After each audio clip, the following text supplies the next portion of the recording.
The sawdust pile was 40 feet across and 8 feet high, and the sawmill had been adding to it since 1946. By the spring of 1959, it occupied most of the back corner of Rudy Glenner's lot on Mill Road in Dunklin County, Missouri. And Rudy was running out of places to put it. Chester Pogue drove past it every Tuesday on his way to the elevator in Kennett. He was 48 years old, had farmed 140 acres of sandy loam ground in Dunklin County his entire adult life. Cotton on the south fields, corn on the north fields, a small truck patch behind the house that his wife Laverne ran herself, and nobody told her otherwise. The ground was thin, had always been thin.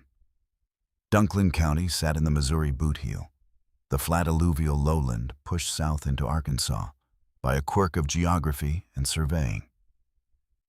The soil profile ran 12 inches of sandy loam over a dense clay pan that roots hit like a floor. 12 inches of growing medium. Not more. His corn yields had run 42 to 48 bushels per acre through the 1950s. The county extension agent in Kennett, a man named Dwight Albright, said the county average was 44 bushels. Chester was on the average. On thin ground, on average, with nothing to show for it. The fertilizer bill in 1958 had been 214. Ammonium nitrate and superphosphate, spread by a hired applicator from a dealer in Kennett in April. The dealer's recommendation, 80 pounds of nitrogen per acre, 40 pounds of phosphate. Standard program for Dunklin County corn ground. Same program everybody used. Chester had used it for 7 years. He drove past Rudy's sawdust pile every Tuesday. In the spring of 1959, he stopped the truck and got out.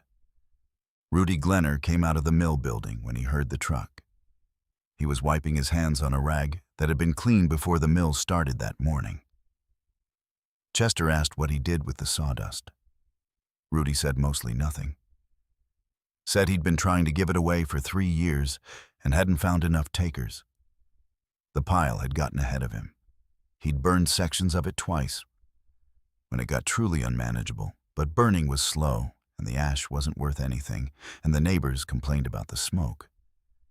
Chester asked if he'd take anything for a load. Rudy said he'd take 50 cents a load if Chester hauled it himself. Chester looked at the pile. He asked what species the sawdust was from. Rudy said mixed hardwood. White oak mostly, some hickory, a little sweet gum from the bottom timber. No pine. He didn't run pine. Chester said he'd take a load. He drove home and came back the following morning with the farm truck and a grain shovel. He loaded 2.4 tons by hand over 2.5 hours, the shovel working into the pile from the base. The sawdust dry and tight-packed at the center from its own weight. He paid Rudy 50 cents, drove home, and spread the load on the north corner of the back cornfield. Total cost: 50 cents for the load, his own time. He spread it thin. The 2.4 tons covered about a quarter acre at a 2-inch depth. He looked at what it looked like on the sandy loam. Gray-brown sawdust over pale sandy soil. He went inside and read everything he could find about it. The Dunklin County Library in Kennett had a shelf of University of Missouri Extension bulletins going back to the 1930s. Chester drove there on a Thursday and read for 4 hours. He found one bulletin from 1952 that discussed organic matter additions to sandy soil and mentioned sawdust in a single paragraph. The paragraph said sawdust was high in carbon and low in nitrogen, that fresh sawdust incorporated into soil would cause a temporary nitrogen drawdown as soil bacteria consumed the carbon, and that the practice was not generally recommended without supplemental nitrogen to offset the microbial demand. He read the paragraph 3 times. Then he drove to the county seat and requested back issues of the Missouri Farm Bureau publication from 1950 through 1958. The librarian brought him a cardboard box. He read through the box and found 2 articles. The first mentioned sawdust as a mulch for strawberries. The second described a trial at a Missouri research station where composted sawdust, not fresh, composted, aged at least 12 months in a pile, had improved corn yields on sandy ground by improving water retention in the topsoil layer. Composted, not fresh. He drove back past Rudy's mill on the way home. He stopped and looked at the pile again.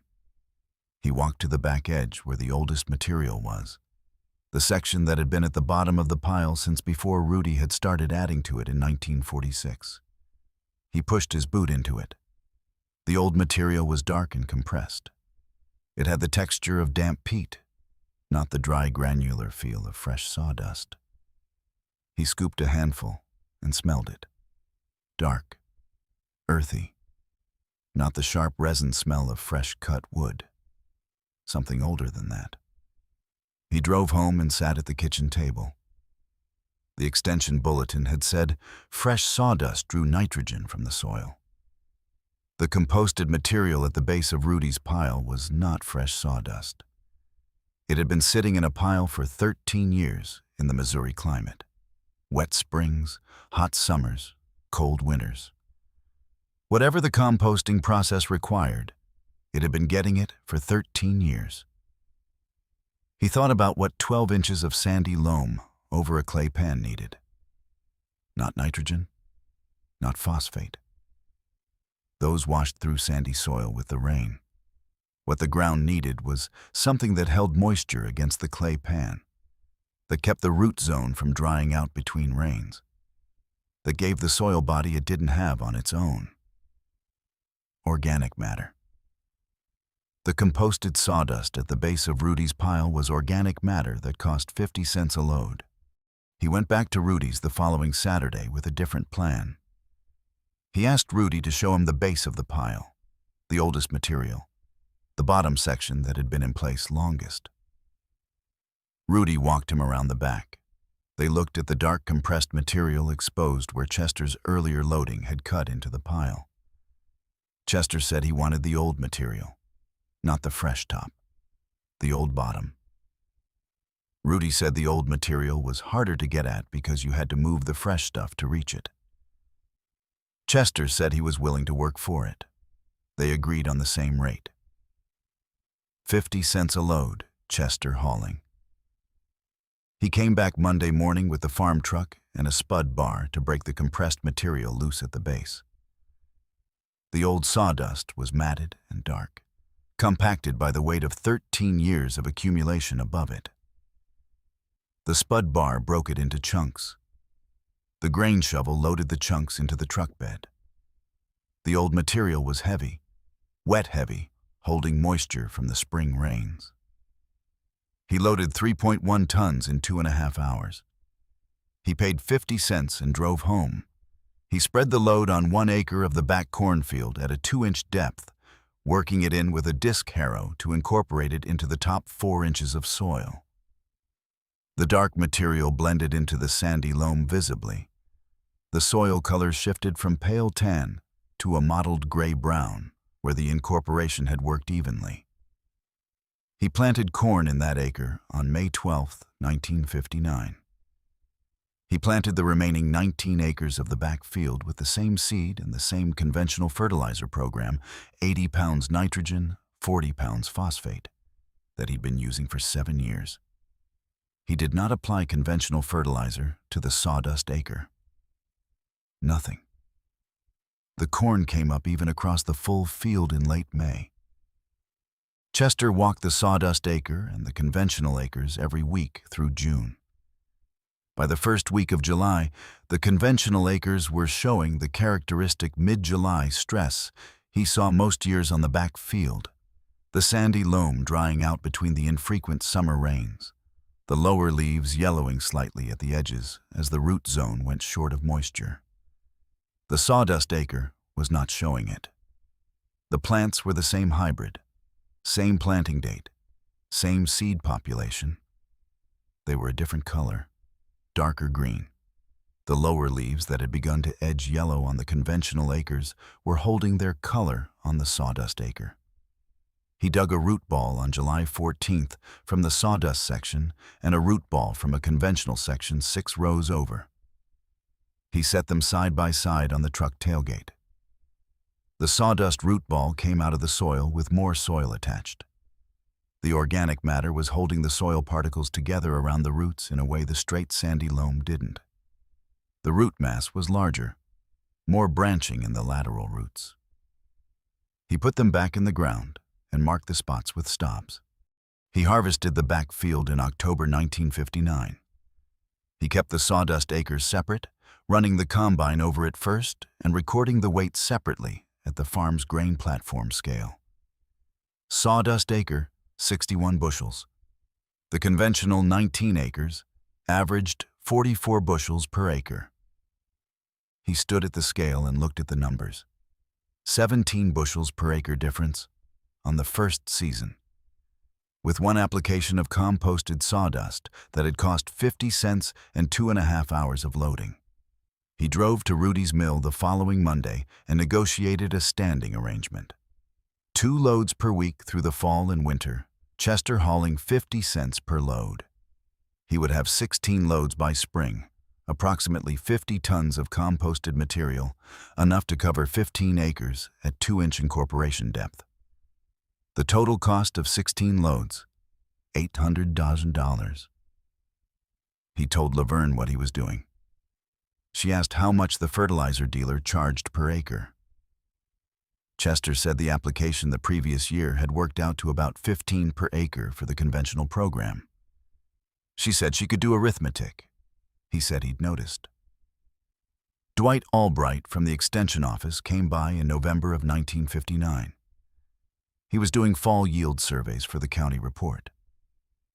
Chester showed him the scale tickets from the October harvest. The sawdust acre at 61 bushels, the conventional acres at 44 average. Albright looked at the tickets. He asked about the fertilizer program on the sawdust acre. Chester said there wasn't one. Albright said he meant what conventional program Chester had used alongside the sawdust application. Chester said he hadn't used a conventional program on that acre. Just the composted sawdust incorporated to 4 inches. Nothing else. Albright was quiet for a moment. He said 1 acre wasn't a statistically valid trial. He said there were too many variables. Microclimate differences across the field, compaction differences, drainage variations. That could explain a 17-bushel difference without attributing it to the sawdust. Chester said that was fair. He said he'd run more acres in 1960. He covered 12 acres in composted sawdust over the winter of 1959 to 1960. 16 loads from Rudy's pile, $800 total, incorporated in April before planting. He applied the conventional fertilizer program to the remaining 8 acres of the back field. The 1960 backfield harvest, sawdust acres, 12 acres, averaged 67 bushels per acre. Conventional acres, 8 acres, averaged 46 bushels per acre. He ran the numbers in the farm notebook. The sawdust acres had outperformed conventional by 21 bushels per acre. At the going corn price of $1.05 per bushel. That was $22.05 per acre in additional revenue from an input that had cost him 50 cents per load, roughly $0.67 per acre for the sawdust material, plus his own loading time. His neighbor to the north, a man named Alton Ferris, had paid $18.40 per acre for his conventional fertilizer program in 1960 and averaged 45 bushels per acre on similar sandy loam ground. Chester did not mention this to Alton. Albright came back in November of 1960 for the fall survey. Chester showed him the 1960 tickets. Albright said 12 acres was a more useful sample than 1 acre. He said the 21 bushel difference was harder to attribute to field variation at that scale. He said he'd like to see a 3rd year. Chester said he'd planned on it. He covered 18 acres in composted sawdust in the winter of 1960 to 1961. The Rudy Glenner pile was visibly diminishing. The oldest bottom material was mostly worked out by then, and Chester was now taking material that had been in the pile 4 to 6 years rather than 13. He'd asked Rudy in the fall of 1960 whether the mill would keep producing sawdust at the same rate. Rudy said it would produce sawdust as long as it produced lumber, and he intended to produce lumber until he couldn't. Chester started a separate pile on his own property in the fall of 1960. He had Rudy dump fresh sawdust loads into it through the winter at the same 50-cent rate, building a supply he would age himself for future seasons. The pile occupied the northwest corner of the equipment yard. The 1961 harvest, 18 sawdust acres, 88 bushels per acre average. 2 remaining conventional acres, 49 bushels per acre. 3 years, 42, 44, 48 bushels per acre on his conventional ground across the 1950s. 61, 67, 88 on the sawdust acres, each year building on the previous year's organic matter incorporation. The soil was changing. He could see it when he ran the subsoiler in the fall. The topsoil on the sawdust acres had darkened 3 shades from the pale sandy loam he'd grown up farming. It held moisture differently. It worked differently under the tillage tools, less powdery, more cohesive, the way good loam ground worked rather than the way sandy ground worked. He had doubled his yield in 3 years on $900 worth of sawdust. Dwight Albright filed a written report with the University of Missouri Extension Service in Columbia in January of 1962. 6 pages. He described the Dunklin County sandy loam profile, the 12-inch topsoil over clay pan, the chronic water retention limitation, and Chester Pogue's 3-year composted sawdust incorporation trial. He included the yield data from all 3 years for both the sawdust and conventional sections. He included Chester's cost figures. He noted that the trial did not meet the standards of a controlled research study. It lacked replication, randomization, and statistical analysis, but that the yield progression across 3 seasons on a consistent acreage was consistent with published research on organic matter effects on water retention in sandy soils and represented a producer observation worth documenting. He sent Chester a copy. Chester put it in the file cabinet. Alton Ferris stopped by in the spring of 1962. He'd heard something from someone at the elevator about the yield numbers. He asked Chester what he'd been doing different on the back field. Chester told him. Alton stood in the equipment yard, looking at the sawdust pile in the northwest corner. He asked how much Rudy Glenner was charging. Chester said 50 cents a load. Alton drove to the mill that afternoon. Rudy told Chester about it the following Tuesday. Chester Pogue farmed the 140 acres in Dunklin County through 1977, 18 years after the first load of sawdust. He added organic matter to his ground every winter through the 1960s, working his own aging pile down and replenishing it from the mill. By 1970, the sawdust pile in the equipment yard was gone, the material fully composted and incorporated into the fields. And the soil profile on the treated ground had built from 12 inches to 14.5 inches of dark, workable topsoil. 2.5 inches of organic matter built from the ground up in 11 years. From a material the mill had been trying to get rid of since 1946. His 1970 corn yield on the treated ground, 102 bushels per acre. The Dunklin County average that year, 58 bushels per acre. He retired in 1977, and his son Gerald took the farm. Gerald continued the annual organic matter program, by then sourcing from 2 sawmills in the county, not just Rudy's, because the word had moved through the neighborhood far enough that Rudy's pile had real competition for its output. Rudy Glenner's mill closed in 1981. The pile was gone by then. Worked down to bare ground by Chester's truck and the trucks of 6 other farmers in the county who had followed the same path at different distances behind him. The northwest corner of Chester's equipment yard, where the original aging pile had sat through the 1960s, grew the heaviest stand of volunteer clover every spring until Gerald plowed it under in 1974. The ground under it was black,